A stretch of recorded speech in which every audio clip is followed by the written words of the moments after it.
School பிள்ளைங்க back பார்த்தீங்க அப்படின்னா கிட்டத்தட்ட ரொம்ப வெயிட்டான ஒரு இதைத்தான் தூக்கிட்டு போயிட்டு வந்துக்கிட்டு இருக்காங்க. ரொம்ப கஷ்டப்பட்டு படிச்சுக்கிட்டு இருக்காங்க. உலகமே இப்போ டிஜிட்டலில் மாறிட்டு இருக்க நேரத்தில், ஆனால் படிக்கக்கூடிய அந்த பிள்ளைங்களோட பேக் மூட்டை மட்டும் இன்னும் டிஜிட்டலில் இருந்து வெளியே வராமலே இருக்குது. அதுக்கு வந்து ஏதாவது ஒரு சொல்யூஷன் கண்டுபிடிக்கலாம். என்ன அப்படின்னு பார்த்தீங்க அப்படின்னா, புத்தகம் வீட்டுக்கு ஒன்று ஸ்கூலுக்கு ஒன்று பயன்படுத்தலாம். ஒன்று ஃபஸ்ட்டு அப்படி பயன்படுத்த முடியாத பட்சத்துக்கு என்ன பண்ணுறது அப்படின்னா, ஸ்கூல் நோட்லாம் எழுதிட்டு வீட்டில் வச்சுட்டு ஹோம் ஒர்க்கு இந்த மாதிரி சில இதெல்லாம் வந்து ஃபோட்டோஸ் எடுத்து அந்த ஸ்கூல் டீச்சர் வந்து ஒரு வாட்ஸ்அப்பில் குரூப் ஓப்பன் பண்ணி அவங்க பேரண்ட்ஸுக்கான ஒரு குரூப் அதில் ஓப்பன் பண்ணி அப்படின்னா அந்த இதில் என்ன அசைன்மெண்ட்டோ என்ன படிக்கணும் அப்படின்றத ஃபோன்லேயே அனுப்பிச்சி விட்டுடலாம்.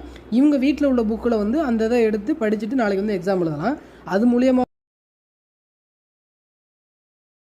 பேரண்ட்ஸும் வந்து டெய்லி வந்து இது படிச்சிருக்கேன்றதை ஃபோன் மூலம் பார்த்துக்கிட்டே அவங்கள்ட்ட வந்து கொஸ்டின் கேட்டால் ஆன்சர் பண்ணலாம். இந்த மாதிரி ஒரு நிகழ்வு இது பண்ணலாம். இன்னொன்று டிஜிட்டலுக்கு மாறணும். ஸ்கூல் பிள்ளைங்களாம் ரொம்ப பேக் தூக்கி ரொம்ப கஷ்டப்பட்டு சுமந்துக்கிட்டு இருக்காங்க. இன்னொன்று நானும் சும தூக்கி கஷ்டப்பட்டு தான் படித்தேன். ஆனால் படிப்பு எனக்கு தலைக்கு ஏறல. அதனால அந்த வெயிட்டு தூக்கணும் அந்த அளவுக்கு இப்போ வந்து நான் வந்து சும தூக்கி தான் வேலை சம்பாரிச்சிக்கிட்டு இருக்க மாதிரி இருக்குது. அதனால் சும தூக்குற ரைட்டுன்ற மாதிரி இருக்குது. பட் பார்த்துங்க, இதுக்கு ஏதாவது ஒரு ஐடியா ஏதாவது கண்டுபிடிங்க.